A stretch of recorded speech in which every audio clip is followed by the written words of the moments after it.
ओम साई राम, हर हर महादेव। आज का रात्रि संदेश। ये सत्य की शक्ति ही तो है जिसने इस संसार को, इस धरती को संभाले हुए है। सत्य से ही सूर्य को प्रकाश मिलता है और सत्य से ही वायु को वेग मिलता है। सब कुछ सत्य पर आधारित है। सत्य और असत्य की लड़ाई चलती आई है। सत्य को अकेले खड़ा होना होता है, लेकिन असत्य की फौज बहुत बड़ी हो सकती है, लेकिन उसमें सब मूर्ख इंसान होते हैं। सत्य के रास्ते पर चलने वाला इंसान अक्सर अकेला रह जाता है। क्यों वो अकेला रह जाता है? क्योंकि जो लोग सुनना चाहते हैं आप वो नहीं कहते, इसलिए सब आपसे दूर हो जाते हैं। और सत्य का रास्ता बहुत कठिन है, लेकिन जो इंसान इस रास्ते पर चलता है, भगवान उसके जीवन का हर फैसला खुद करते हैं। उसके हर दुख, हर परेशानी को भगवान खुद हर लेते हैं, क्योंकि वो सिर्फ सत्य का ही साथ देते हैं। बचपन में हम जादू पर भी विश्वास कर लेते हैं, लेकिन जब बड़े हो जाते हैं तो हकीकत भी सामने हो तब भी हम उसे शक की निगाह से देखते हैं। इसलिए हमारे रिश्तों में गलतफहमियां पैदा हो जाती हैं, क्योंकि नज़र का इलाज हो सकता है लेकिन नज़रिए का कोई इलाज नहीं होता। और शंका एक ऐसी बीमारी है जिसका कोई इलाज नहीं है। इसलिए आप सत्य के रास्ते पर चलते रहिए। मुश्किलें आएंगी, परेशानियां आएंगी, लेकिन अंत में जीत सत्य की ही होगी। झूठ बहुत तेज़ी से आता है और बहुत जल्दी चला भी जाता है। अंत में जीत हमेशा सत्य की होती है। आप इस जीवन में सबसे प्रेम करिए, सबको प्रेम बांटिए। जब बचपन में होते हैं तो हमें हर कोई अपना लगता है, सबसे हम प्रेम करते हैं, क्योंकि अपने और पराये की तो पहचान ही नहीं होती। लेकिन जैसे ही बड़े होते हैं तो अपने पराये का भेद जान जाते हैं। तब हमारा मन ईर्ष्या और द्वेष पैदा कर देता है। ये मन ही तो है जो अनेक रूप धारण करता है, कभी हमसे अच्छा तो कभी बुरा कर्म कराता है। इसलिए इंसान को अपने मन को वश में रखना चाहिए, अपनी इच्छाओं को नियंत्रित करना चाहिए।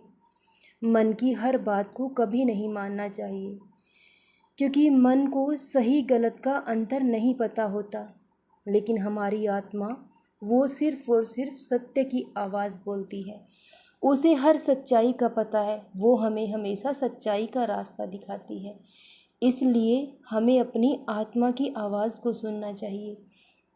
आप निस्वार्थ भाव से अपना कर्म करते रहिए, सबसे प्रेम करते रहिए।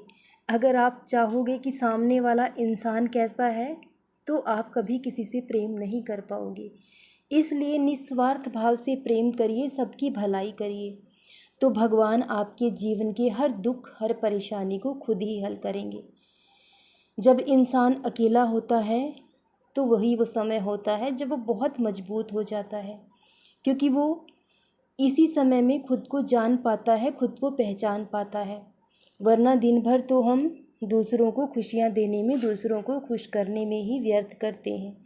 इसलिए कभी कभी जीवन में अकेलापन आता है तो वो भी हमारी भलाई के लिए आता है, लेकिन भगवान हमेशा आपका साथ देते हैं।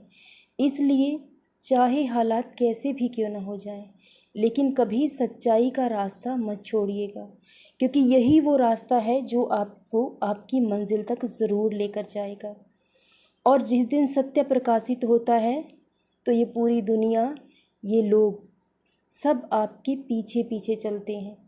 इसलिए अगर सूरज की तरह चमकना है तो जलना भी पड़ेगा। इसलिए हर दुख और दर्द को सहने के लिए तैयार रहें, क्योंकि जब जीवन में हम कष्ट सहते हैं, दुख सहते हैं, उसके बाद जो सुख हमें मिलता है उसका अनुभव कभी भी हम जीवन में नहीं कर सकते। तो बहुत जल्द आपके जीवन में हर सुख, हर खुशी लौट कर आएगी। जो ये बुरा वक्त है, जो ये दुख है, ये परेशानी है, आप कब भूल जाएंगे इस बात का आपको पता भी नहीं चलेगा। इसलिए सच्चाई के लिए लड़ते रहें, अपने हक के लिए लड़ते रहें, क्योंकि जो इंसान अपने हक के लिए लड़ना जानता है वो पूरी दुनिया को जीत सकता है। इसलिए गलत का कभी भी साथ ना दें, हमेशा सच्चाई का साथ दें, क्योंकि अंत में जीत सत्य की होती है। और जो इंसान सत्य के मार्ग पर चलते हैं ईश्वर हमेशा उसके साथ होते हैं। इसलिए सच्चाई के रास्ते पर चलते रहें, उस परमात्मा का ध्यान करते रहें, तो वो आपके जीवन का हर दुख, हर परेशानी खुद ही हर लेंगे। सदा खुश रहें, सदा जपते रहें। ओम साईं राम। हर हर महादेव। शुभ रात्रि मेरे बच्चों।